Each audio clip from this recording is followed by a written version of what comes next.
Dr. Wood authored the book Miracles in Minutes, and I'm continuing my series on the three brain model.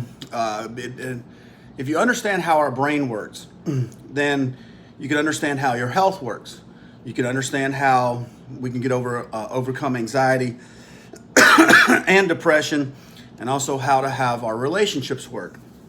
So I'm 51 years old. It's July 7th, 2019. And I was married for 17 years with the same woman, 19 years. I had a few relationships in my life, and been with many, seen many people, but long-term relationships, maybe about four in my lifetime. And so anyway, we can look at the divorce rate. 50% of all marriages end in divorce. The other 40% probably are unhappily ever after. What's the problem? People say it's communication. But people don't, that's a nebulous response. Nebulous means, not very clear. It's like, I want to be rich. So does everybody else. So just to say communication's the problem doesn't really get to the heart of the problem. A lot of people don't really know how to problem solve. I'm not going to cover problem solving this, but we're going to talk about what are the main problems that I see. And so the biggest one is that in the Western culture, that people are taught to be nice. That's dysfunctional. Then they go, what do you want me to do? Be mean? So that's black or white thinking, nice or mean. And where does that come from? That comes from the lower two brains. So we have three brains. You have a reptilian brain, you have a mammal brain, a human brain. These brains think all or nothing, these are where something called cognitive distortions live. If you ever read Daniel Kahneman's book, Thinking Fast and Slow, this is the fast, impulsive part of the brain. And this is where fight, flight, and freeze lives. And this is where love lives. So this is hell, this is heaven. This is where relationships happen, where in humans, versus doggies, mammal brain, and most people get stuck in their emotions. So one of the things that you're going to see is very common in Western culture is passive-aggressive behavior. Where does passive-aggressive behavior come from? It comes from fear of conflict. So in my marriage, one of the things that I saw was that we couldn't really deal with problems head on.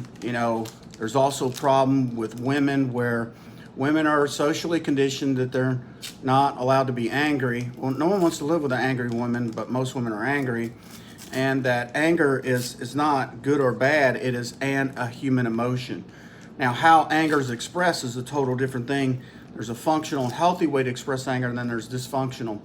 So what happens is when people and women tend to be more, they go along to get along. They go to the bathroom together. They tend to operate in herds, And it makes sense for survival that, a big, strong male and one woman, she may not stand a chance, but many women and one guy, just like in the Lion Kingdom, it's better off to be in groups. That's how women, for survival, protected themselves. There's nothing wrong with that. I don't see anything wrong with that. Until you stay in survival mode and we don't get into abundance or into love. So there's, in the nervous system off the brain, there's fear and there's love. If you pick fear, threat system comes up. And what happens is instead of women expressing how they feel, they tend to bottle and brood. And that is a terminology I got from Dr. Susan David out of Harvard University, PhD. So some people, brood, or they bottle their emotions. Brood, you kind of ruminate, you keep thinking about it, and overthinking is very common among women. It stops them from sleeping at night. So that's insomnia. So this is not pick on women. This is like, I'm sure most women would love to get a good night's sleep. I'm sure most women would love to have great relationships, as most men would. And that's what this video is about. It's not picking on people. It's like what stands in the way. And then this is part of so I'd say a great relationship's like a dance. And everybody has to show up to the dance. So just because you show up to the dance doesn't mean that you'll have love. Just because I got boy parts and she's got girl parts, that's called sex. That doesn't mean we can have a great relationship. So past the infatuation stage and all that stuff, long-term relationships, everything's going to how well we can deal with problems and deal with conflict. So women hate conflict and they run from it, and that's passivity. But eventually the problem, something's bothering them, and they keep bottling it up until they just vomit it up all over you. At that time, in a man's world, they'll do something called emotional flooding. So A woman has been bottling it up. It's kind of like she's got a Gatling gun, got all these bullets lined up, and then and she just starts shooting at the guy, and the guy's like, whoa, whoa, whoa, whoa, whoa, whoa. And then that floods his nervous system. His blood pressure goes from zero to, well, not zero, but he'll be over 200, about over 100 beats per minute on his pulse rate. His blood pressure is really high, and what happens is his brain shuts down. So since she was holding everything in for the fear of rocking the boat and causing problems, it's causing problems, and it leads to passive aggressive behavior, and passive aggressive behavior is destructive. I dated a girl like that, and I tried to encourage her to talk, and share herself, and she was just too afraid to share. And then she would just hold her things inside and then just blow up at me. Usually when I'm resting, or, out of the blue, it's an opportune time when I'm very relaxed, and then just attack. And I'm like, and a lot of women do that. Guys hate that shit because it feels like you're laying down resting, and then it's like you're hitting me from the back. It's not, let's talk. You need to set some ground rules of how to go to war, how to have conflict, and how you're going to fight and fight fair. If not, there's no rules, and then it's just whenever you're upset, it just happens. So usually when you're upset, you're in the lower two brains, and the saying goes, in anger you give the best speech you ever regret. So this causes more regrets and more regrets, and it just starts to pile up in the relationships that is done. It's like a ship that's got a hole in it, keeps taking on water, it's not going to make it.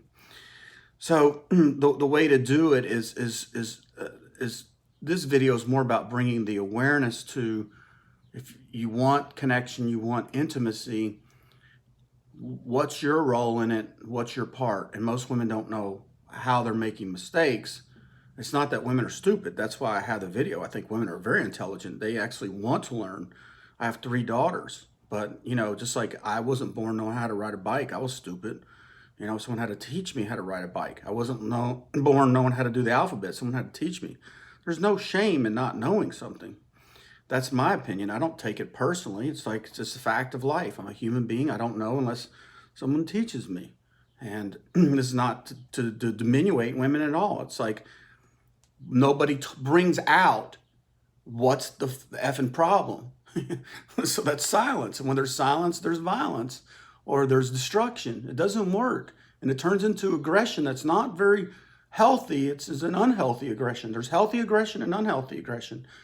So the relationship I tried to have with this one girl just didn't work, and all of her relationships failed. She did the same thing with her ex-husband.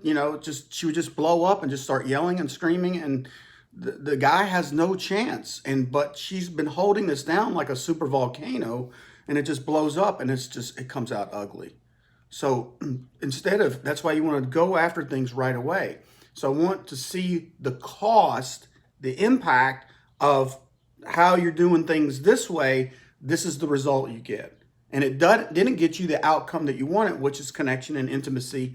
So obviously, no one taught us how to fight fair. Our parents didn't really do it that well either.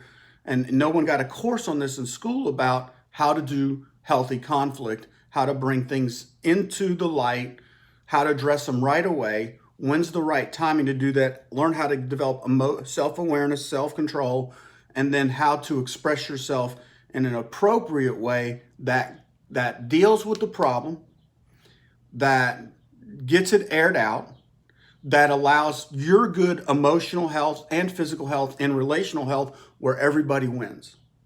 So this is what this video is about, is just the awareness of how that kind of pans out and what you can start to do about it. And the book I would recommend would be Crucial Conversations by Joseph Greenlee. It's a good book for guys and girls, for everybody, if you're a parent, for a human being.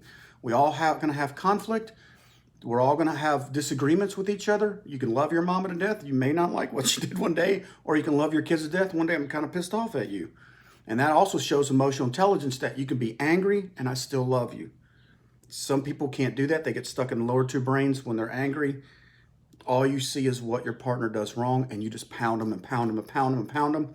and that criticism and criticism and criticism and contempt and criticism and criticism and contempt and defensiveness and stonewalling, John Gottman's Four Horsemen of the Apocalypse, the 94% chance the relationship's done.